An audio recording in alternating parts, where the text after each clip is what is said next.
Coucou tout le monde, j'espère que vous allez bien. Moi ça va. Si ça ne va pas de votre côté, ça va aller, soyez positifs. Alors aujourd'hui, on se retrouve pour une nouvelle vidéo bien-être dans laquelle je vais parler d'un sujet bien-être et d'un sujet aussi de société. Alors aujourd'hui, nous allons parler de la jalousie.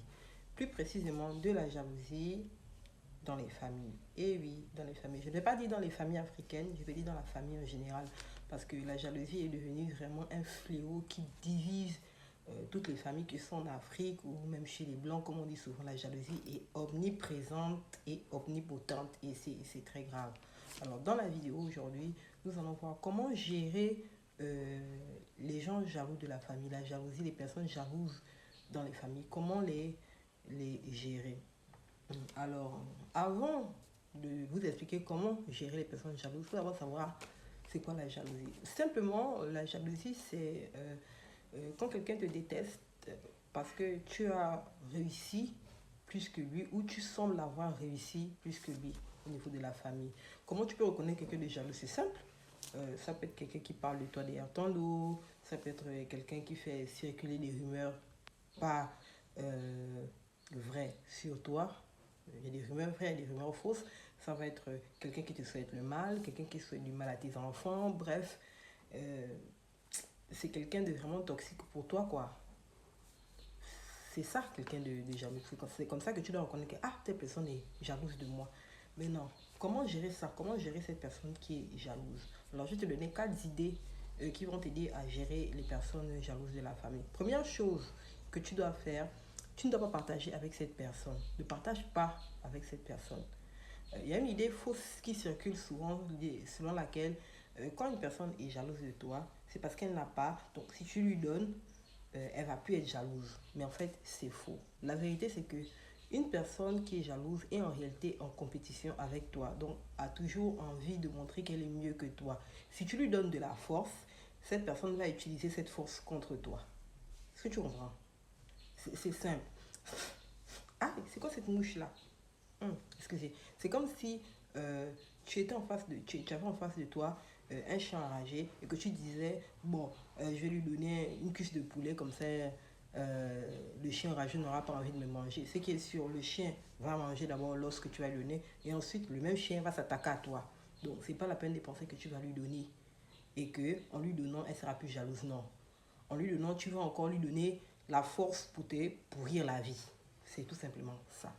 Deuxième chose que tu dois faire pour gérer une personne jalouse, c'est éviter de donner des informations sur toi ou sur tes enfants. Il y a des choses que tu as envie de faire, que tu as envie d'entreprendre. Même si c'est la famille, oui, on a envie de se confier. Ah, mais il faut sélectionner quand même. Est-ce que tu es obligé de forcément dire à la personne là, si tu sais que la personne là nourrit déjà de la jalousie envers toi, est-ce que tu vas partager cette information? Non.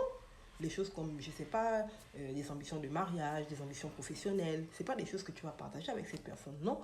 Parce que si tu partages ces informations avec cette personne peut, je sais pas, avant que le projet de naisse, va tuer déjà le projet. Oui, ça se passe comme ça. C'est ce que cette personne va faire. Donc ça ne sert à rien de donner des informations personnelles comme ça sur toi, les choses que tu as envie de faire, des ambitions. Garde ça private.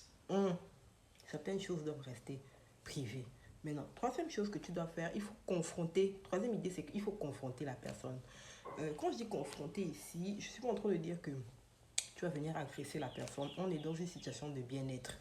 On n'est pas là pour agresser les gens. Tu consultes la personne, tu fais savoir à la personne, ah écoute, je sais ce que tu fais, je vois ce que tu fais, tu as fait ci, tu as fait ça, tu as fait ça, c'est quelque chose que j'ai vu, je n'invente pas, tu as fait ça pour me nuire et je n'ai pas apprécié. Oui, il faut confronter la personne. Il faut confronter la personne et lui mettre au courant des faits, que vous savez que vous êtes au courant de ce que cette personne fait derrière votre dos. Oui, parce qu'en confrontant la personne, ça aide, ça vous donne de la force. Et ça fera en sorte que la personne sera dorénavant plus prudente quand elle va vouloir vous faire des choses qui ne sont pas bien. Parce que la personne sait que vous voyez. C'est important de mettre les gens au courant. Je te vois, je sais ce que tu fais et je n'apprécie pas ça. Donc ça permet que l'autre de son côté, en fait la personne va perdre de la force parce qu'elle sait que ah, elle est déjà démasquée. Donc ça va diminuer un peu, la personne sera plus prudente et vous serez moins stressé. Parce que si une personne se sent déjà démasquée, qu'est-ce qu'elle fait? Naturellement, elle prend ses distances. Et si la personne prend ses distances, vous êtes à l'aise. Pardon, vous êtes clairement à l'aise, quoi. Donc, n'hésitez pas à confronter les gens. Ça va permettre aussi que l'autre sache que vous avez de la personnalité et que vous êtes une personne qu'elle doit respecter. Quatrième chose que vous devez faire, vous savez, on parle de la jalousie en famille. Tout le monde n'a pas la force de caractère pour couper les ponts directement. Si tu as la force de couper les ponts avec quelqu'un, parce que tu sais que cette personne est jalouse de toi, écoute, grand bien te fasse, hein, c'est une très bonne chose. Couper les ponts, c'est pas mauvais. Si tu as la force psychologique qu'il faut, écoute, vas-y. Maintenant, si tu n'es pas assez fort, tu peux limiter les contacts avec cette personne.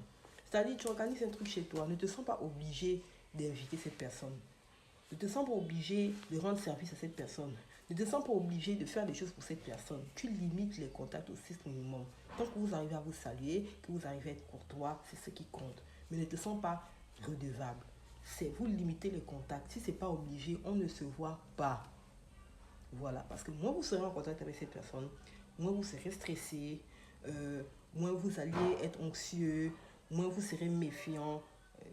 Si vous êtes trop méfiant, si vous êtes en contact trop avec des personnes qui sont comme ça, euh, vous serez trop stressé parce que vous serez obligé d'être tout le temps sur le qui-vive.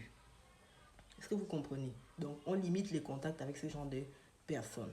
Pourquoi je fais cette vidéo? Parce que nous savons et nous ne sommes pas des enfants. Nous savons très bien que s'il y a une personne qui peut facilement tenir, ce n'est pas la personne qui est loin de toi, c'est celle qui est proche de toi. Un ennemi qui est loin de toi, c'est facile à gérer.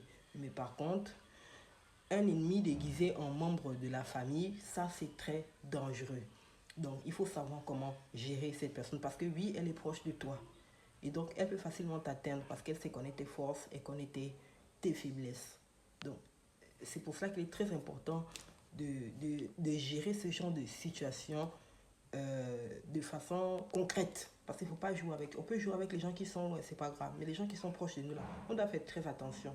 Parce que c'est souvent les personnes qui sont proches de nous qui nous amènent à la perdition. Alors, c'était tout pour la vidéo d'aujourd'hui. Si tu as appris quelque chose, n'hésite pas de liker, de partager et de t'abonner pour m'encourager à continuer à créer ce genre de contenu. Et n'oublie pas, ne laisse rien troubler ton bien-être et même pas un membre de la famille. Donc, c'était tout pour aujourd'hui. Je te laisse et beaucoup de bisous.